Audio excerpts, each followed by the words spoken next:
Welcome to the newest episode of Beyond the Fame with Jason Fraley. I'm your host, Jason Fraley, picking the brains of the top filmmakers, musicians, and artists of our time. The PBS docuseries American Experience is currently airing a tribute to Jesse Owens, who shattered Hitler's myth of a superior Aryan race with his track and field heroics at the 1936 Olympics in Berlin. My former colleague Noah Frank and I spoke with actor Stephan James, who played Owens in the 2016 film Race, a rising star between Ava DuVernay's Selma and Barry Jenkins' If Beale Street Could Talk. Thanks for joining us today. Yeah, thank you for having me. I'm sure we all discovered Jesse Owens and admired him at some age growing up. You know, when was it for you? When did you first hear about him? Man, I gotta say, it's probably when I heard about this film. Really? Yeah, when I heard about this film being made, I got a call that they're making a Jesse Owens biopic, and I sort of, the name rung a bell, but I had to scratch my head like, yeah, he won those gold medals, but when did he do it? Yeah. And I didn't really understand the story of the situation. So, for me, it was a whole new thing, and I learned a lot about him, just through playing him and researching. Yeah, I think kind of to your point, we have these heroes from the last generation or two. As far back as Jackie Robinson, Muhammad Ali, who. TV was around and they were written about and they were talked about in their era, and so we all kind of grew up, I think, knowing more about them. And the film talks about the fact that the White House didn't even acknowledge his medals, even at home. How much of you learning about him and playing him, it was sort of casting a light on, hey, this is a guy that even though he did what he did, wasn't really even recognized as this sort of breakthrough, civil rights leader, essentially, until much later. Yeah, that was a big part of me wanting to play him. Is when I learned everything that I did learn about him, outside of being the fastest man on the planet and being this superhuman type athlete, when I learned about the man he was, the human being he was, the father he was, the husband he was, to me that intrigued me so much, and I really felt a responsibility to bring that level of humanity to him, to help teach people in the younger generation about him, and not only people my age, but younger than me, older than me. There are so many people who don't know his story. So it's so important that we make films like this and never let legends die. He's such an inspirational person. I can remember being so inspired just by learning the things that I learned about him. So I really wanted to give other people the opportunity to be inspired in the same way that I was. Is it bizarre to think that there will be kids that maybe watch this in school or watch it whenever at home and will maybe, if they see you on the street, they'll say, that's Jesse Owens? Yeah. I'm sure Bozeman has to deal with it with Jackie and the same thing, but is that a bizarre thought that your face is now Jesse Owens? Yeah, a little bit. But it's cool, too. I think it's fun, to be looked at, as such a hero. When kids leave the theater, I know for me, I saw him as a hero, so I look at it, and if kids want to come out the theater and look at me like that, I think that's amazing. Did I read somewhere that they were originally maybe going to cast John Boyega from Star Wars, and then he pulled out for that, obviously? So to me, is that just a win-win, maybe? Hey, yeah, I think so. John obviously went and did this little movie called Star Wars, which is great. You might have heard of it. And I got to play Jesse Owens. I think that is just as amazing, and I'm happy for John and everything he's done, but I gotta say I'm happy that this landed in my lap. So the film is called Race, which is an obvious kind of double entendre, right? But it lends itself to his story in a way that it really doesn't to other people's. I was interested. I grew up Jewish, and there's so much of sort of both sides of that shown, and the sort of the equal struggle that both African Americans and Jews had in deciding to go to this, in possibly not being able to compete. Talking about stuff that you learned about that time, was that a whole other layer? That's a layer that I didn't even really know that much about. Is that something you learned about with the relay process? At the end and everything? Right. Yeah, of course. That whole story, you look at the Jewish runners, Glickman and Stoller, and their whole story, that could have been made into a film all in itself. Marty Glickman is a guy who a lot of people love, and look up to. And you know what? He never really forgot that. Watching interviews from him, he never forgot that. Jesse Owens took his place, and Jesse didn't want to take his place. He wanted to give him and Glickman full opportunity to to run the race themselves, but unfortunately, it didn't go like that, and Jesse had to run a race that he wasn't used to running. But yeah, absolutely, something I learned, that I had no no clue about. I couldn't even imagine what that must have been like for Jesse, but I'm sure he knew, what that type of oppression felt like coming from the 1930s in America. But yeah, again, one of those things that I had no clue about. And you'd mentioned earlier that, you were familiar with him as a great Olympian and all that, but did it shock you more and more as you're reading about him to realize how huge of stakes you'll have for this movie? Because it's not just the team trying to win the season here in America or something. I mean, this is one of those moments that transcended sports. Yeah, you had the Max Schmeling thing on the radio, you had Joe Louis.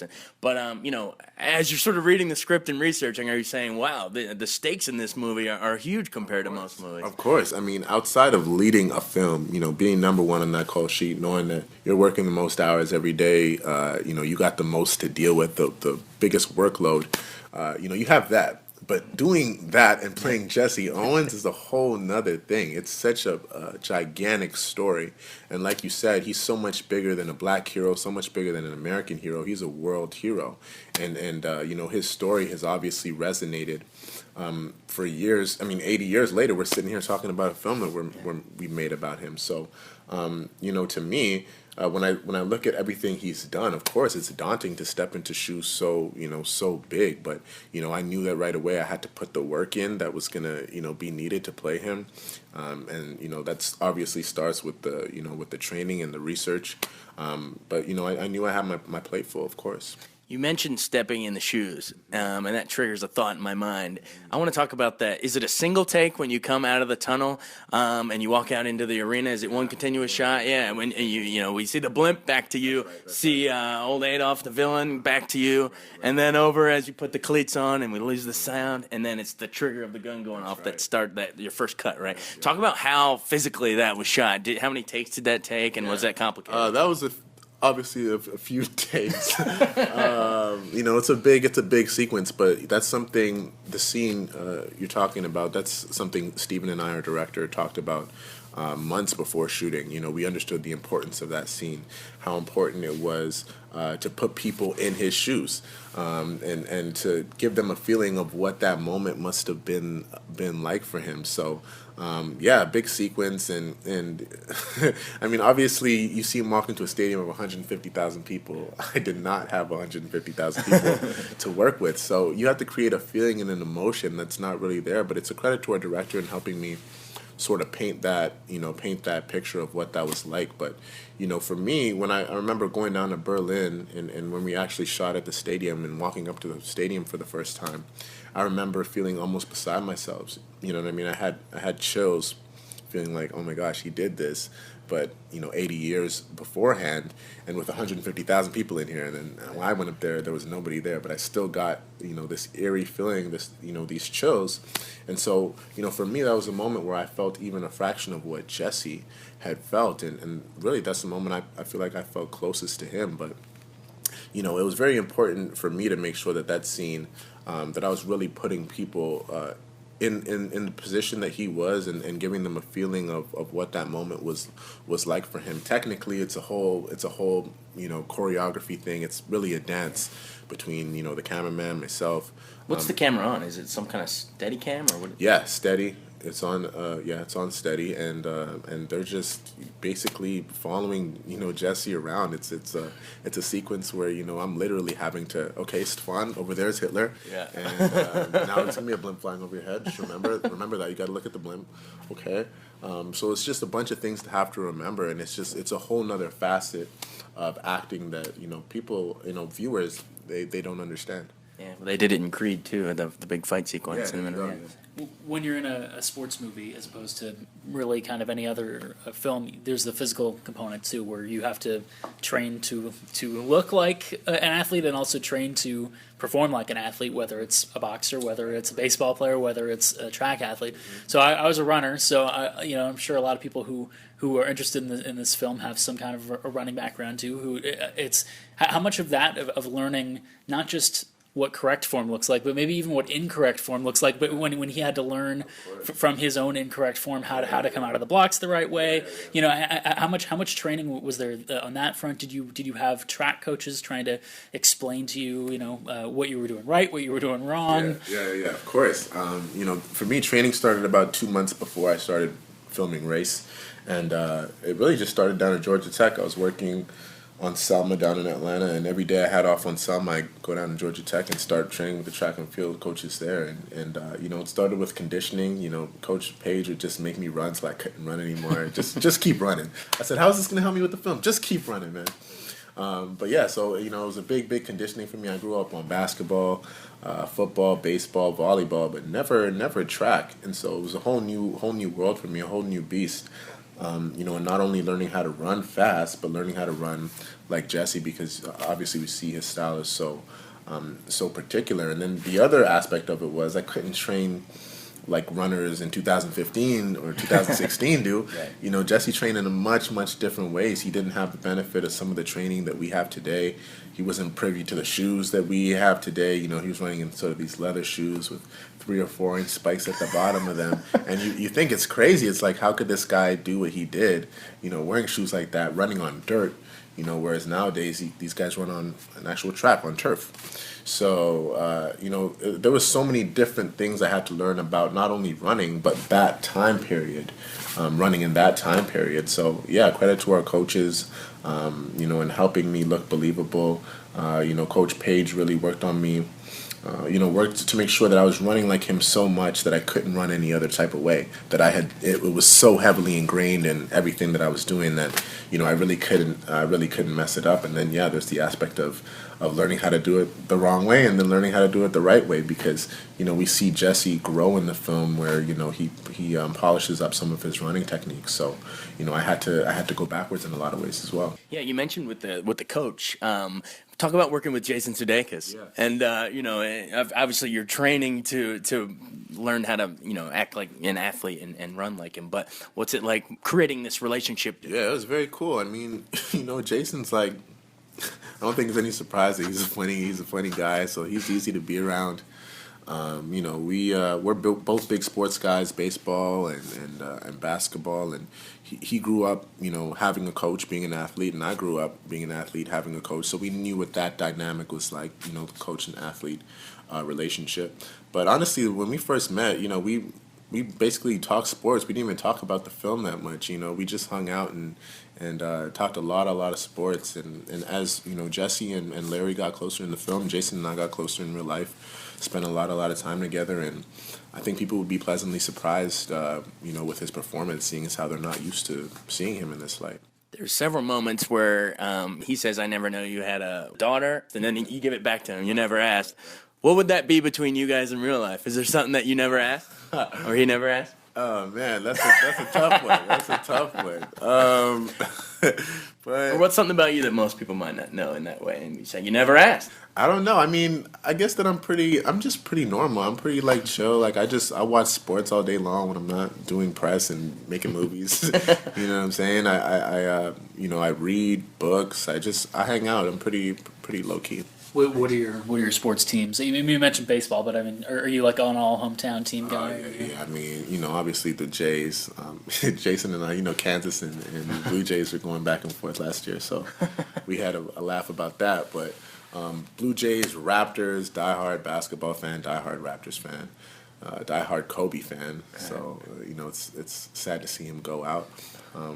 But yeah, man, I love all types of sports, man. You mentioned a few questions ago. You mentioned working down on Selma. Yep. You played Congressman John Lewis, right? Compare working with, let's say, I interviewed Oyelowo a couple months ago, and he had nothing but raves about Ava DuVernay. But talk about working with her, and also tie in, you know, how this film explores Leni Riefenstahl, who was a pioneering, you know, obviously making propaganda for the Nazis, unfortunately, but, you know, in terms of a filmmaker, you know, pioneering as well. Yeah, very, very interesting. You know, Ava is such a, I can't say enough good things about her. She is such a powerful, powerful director. And, you know, to see her go from, you know, the previous budget she had in Middle of Nowhere, the film she made directly before Selma, $250,000 to go and making Selma $20 million. To see the way she handled that, I was just blown away by the amount of responsibility put on her shoulders right away. The seriousness of the story we were telling, obviously about the civil rights movement, just incredible, very, very incredible. She's a very, very passionate director. She cares a lot about her work, much like how Leni Riefenstahl cared a lot about her work. And even though she had, people telling her what type of film they wanted her to make, what you're not allowed to shoot, all this stuff, she obviously had her own vision and things that she, wanted to capture as well. So, I mean, it's just another example of a strong female director who had a vision and, obviously a little oppressed in that time, and she had to, show some sort of restraint. But it really just shows how far we've come. And now, you see in 2014 that Ava DuVernay is, able to have a Best Picture nomination last year and just an overall great film. So, yeah. There's not a lot of source material from the 30s to study, So I mean, was Riefenstahl's films, was that stuff that you were looking at in terms of trying to get some sort of idea of how Jesse was? Mm-hmm. Of course, yeah. Olympia was a big studying tool for me. Obviously only so many YouTube clips I can find from that time. So, Leni's whole vision, and it didn't help that she, was sort of fascinated by Jesse a little bit, so a lot of her story centers around him, and a big tool for me to sit down and look at that film to see what it was like in that time in the stadium, but also in Berlin at that time, right? Just to see what that was like, rather. Yeah, it kind of shows. I mean, she probably set out to make one movie, and then you kind of go. But that's what you got to do as a filmmaker. You got to go with the happy accident, quote unquote. Compare. Let's say DuVernay's style with Stephen Hopkins. What's their strengths of each? Yeah. I think with Ava, she has a way of connecting with actors. It's very, very, very special. Very personable. Director, and not that Stephen isn't, but he has a different technique, whereas he's sort of a technical director, and he has a lot of cool shots and cool ideas and stuff like that, and it's fascinating to watch and to pick his brain and to see some of that sort of stuff. But he's just as brilliant. I think that his experience, sort of in action and that sort of thing really helped in this film, because the running scenes are just epic. They really, really look like, you're in there with them. You're in there, you feel the race, you feel the weight of the race, you feel like you're in there. So, maybe a little more technical than Ava is, but just as brilliant. Yeah, we're out of time, but Stephan, thanks so much for taking the time. Appreciate it. It was great. Thanks so much for joining us on Beyond the Fame with Jason Fraley. Remember to hit the subscribe button and give us a 5-star rating if you like what you hear. We'll see you next time.